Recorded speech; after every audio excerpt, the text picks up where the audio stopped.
सुबह उठते ही किसी के दिमाग में चाय की डिमांड जग जाती या किसी को नाश्ता पसंद आता, लेकिन हमारे पास तो बहुत से ऑप्शन थे। फिर क्यों हमारी पसंद एक जगह फिक्स हो गई? वो फिल्टर क्यों लगा जो आपको एक डायरेक्शन में ले गया, जैसे कंफर्मेशन बायस, जो आपको अपने एग्जिस्टिंग बिलीफ को सपोर्ट करने पे मजबूर करती। Might I be biased and not even know it? Biases, they're the shortcuts that our brain has created so that we can deal with the information that we process every single day. Consciousness and our elephant unconsciousness. And it's the divide between them that makes us think we are right when we are actually wrong. Milliseconds, we judge whether somebody is like us and belongs to our in-group. These are the people we favor. What we're able to do is step outside of ourselves and understand, hey, the way that I see the world isn't the only way to see the world. It's not the only truth. And the more we can get good at that, the more we can try to build a better society.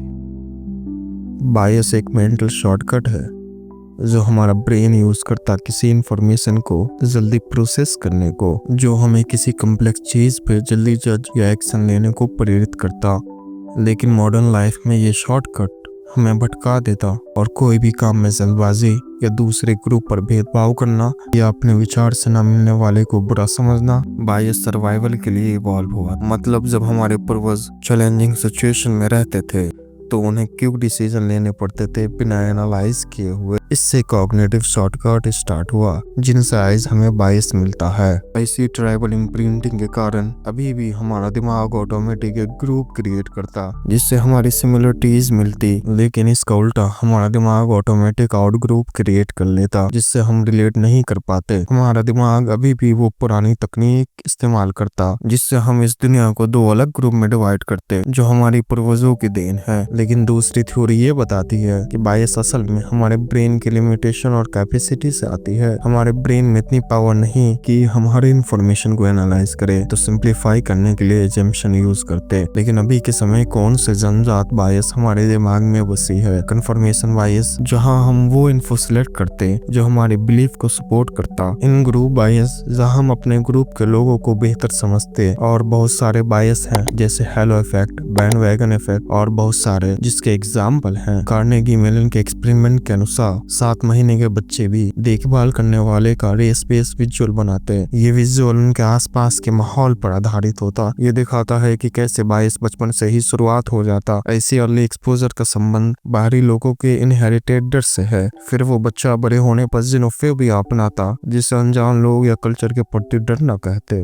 इसी प्रकार विपरीत opinion label हो जाती, जिससे हम out group को एक अलग ही कैटेगरी में डाल देते। जो सेम विचार रखते उन्हें इनाम देते, लेकिन जो अलग रखते उन्हें सजा मिलती। आज की दुनिया में इसका अत्यधिक इस्तेमाल होता, जिससे हम बाहरी लोगों पे दबाव दिखाते और उनके दबा के हम अपनी सुपीरियरिटी साबित करते। जो बायस हमें सर्वाइवल या जल्दी इंफॉर्मेशन को प्रोसेस करने के लिए यूज करते थे, वही बायस आज मैनिफेस्ट होता मॉडर्न कंफर्मेशन बायस में, जहां हम अपने सामने वाली दृष्टि को जल्दी स्वीकार कर लेते लेकिन विरोधी डाटा को तुरंत नकार देते। Psychology professor आई.बी. मिस्टर कहते हैं, बुरा अच्छे से ज्यादा प्रभावी था एवोल्यूटिव रीजन के लिए। वो ही निगेटिव बायस आज हमारे दिमाग में फिक्स है। जब तक प्रेफरेंस के नाम पर डिस्क्रिमिनेशन चालू रहती किसी कम्युनिटी पर, तब एक मीडिया नैरेटिव आउट ग्रुप पे डिह्यूमनाइजेशन स्टार्ट कर देता। उनके पर्सपेक्टिव को सुनने से मना कर दिया जाता स्टेटस को के नाम पर। फिर ये डेंजरस को चैम्बर बनाते इंटरनेट पे, जहां ऑनलाइन सिमिलर ओपिनियन के लोग मिलकर रहते, अपने व्यू को रीइंफोर्स करते। चैम्बर में रहने से वो एक्सपोज भी नहीं होते। जब कंफर्मेशन बायस और ग्रुप डिवीजन से फ्रिंज ओपिनियन भी नॉर्मल लगने लगा। जहां नफरत तूफान मारती एक्सट्रीमिस्ट जस्टिफाई होता, वहीं एक ग्रुप अपनी अलग पहचान बनाता।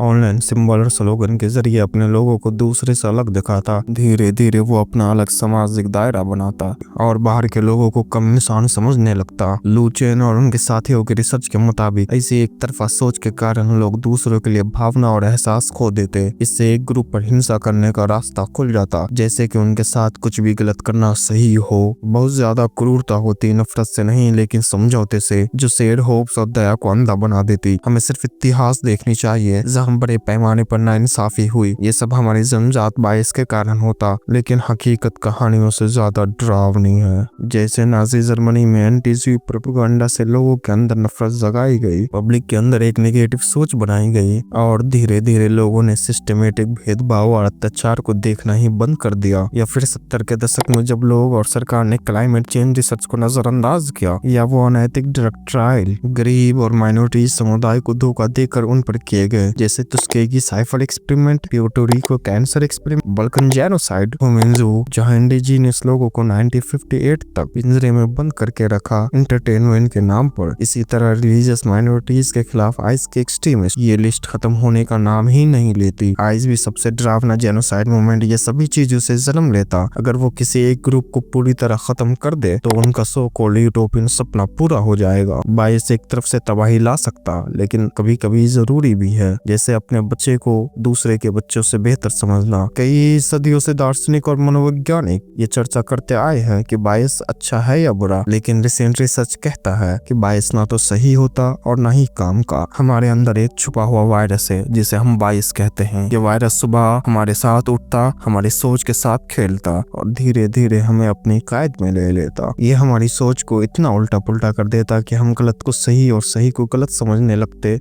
ये हमें एक बाउल में बंद कर देता जहां हम सिर्फ वही देखते जो हमारे विचार से मिलता। ये वायरस इतना शक्तिशाली है कि बिना लॉजिक के फैसले करवाता, भेड़ चाल चलने पर मजबूर करता और हमसे झूठ बुलवाता कि सिर्फ तुम ही सही हो। ये वही वायरस है जो भेदभाव को जन्म देता, जो हिंसा और नफरत को बढ़ावा देता, वार क्राइम और जेनोसाइड जैसे पाप तक पहुंच जाता और हमें उन्हें जस्टिफाई करने पे मजबूर करता। सोचिए, क्या आप भी इस वायरस के शिकार हैं? अगर हाँ, तो रुकिए और अपने अंदर झांकिए। आपके पास दो रास्ते हैं। पहला, अब तक जो समझते आए हैं उसी झूठ के साथ जीते रहिए, गलतफहमी और बायस के साथ अपनी जिंदगी गुजार दीजिए। दूसरा, एक मुश्किल पर जरूरी रास्ता, ऑब्जर्व कीजिए कि आपकी सोच कितनी बायस है। ये आसान नहीं होगा, धीरे धीरे आप फैक्ट ओरिएंटेड और लॉजिकल सोच की तरफ बढ़ेंगे। समय कम है और जिंदगी एक गलतफहमी के साथ बिताना सबसे बड़ी हार है। इस कैद से जितना जल्दी निकलेंगे उतना ही बेहतर होगा, वरना हम सब इसी वायरस की बनाई हुई एक अंधी दुनिया में खो जाएंगे।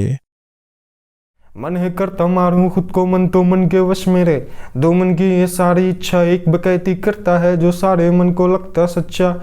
ये कैसी मन की दुनिया रे, भेड़ चाल जाल की ये दौड़ में, एक मन सभी को रौंदा रे। मन पे काबू ज्ञान का है, ज्ञान मन से क्यों लेता रे। कैसी बोली दुनिया हमारी, मन है इच्छा मन है खाली। जब एक सर्प यूं मन को घुसा, उगला विषय निकला मन। जब एक मन के अंदर डसा, वो है एक बन गया इच्छाधारी। एक बकैती करता जा रहा, सारे मन को डसता जा रहा। जिस मन से विचलित मन सारे हो, उस मन की दृष्टि हानि रे। सोच समझ के बोला कर, शब्द तेरे जुल्म भरी कहानी रे। मन है भावुक, मन है काला, मन की दुनिया क्रूर सजाला। वो एक मन को जो तू बुनता जा रहा, क्यों सारे मन को तू फंसा रहा। एक तरफ है जाल वो फेंका, सारे मन को जाता बोचा। We both care for Rachel, sir. But what you're doing has to be beyond that. It can't be personal, or you're just vigilante. भरी कहानी रे, मन है भावुक, मन है काला, मन की दुनिया क्रूर सजाला। एक मन को जो बुनता जा रहा, एक मन को तू क्यों फंसा रहा। मन की दुनिया मन है हानि, मन का राजा वो भी जाली। एक तरफ है जालो फेंका, सारे मन को ज्यादा बोचा। मन तो सारा मछली रे, खा के पी के छोड़ा काटा, बच गया वो बिल्ली खाता। ये कैसे मन की दुनिया रे, एक मन है हावी सब पे, दूर दबोचा काटा फेंका, कहता मन को बिल्ली खाता। एक मन की बिल्ली पालतू रे, एक मन का जो ये भेद था। सारे मन से खेलता, कैसे भोली मन की दुनिया देख के ना दौड़ पता।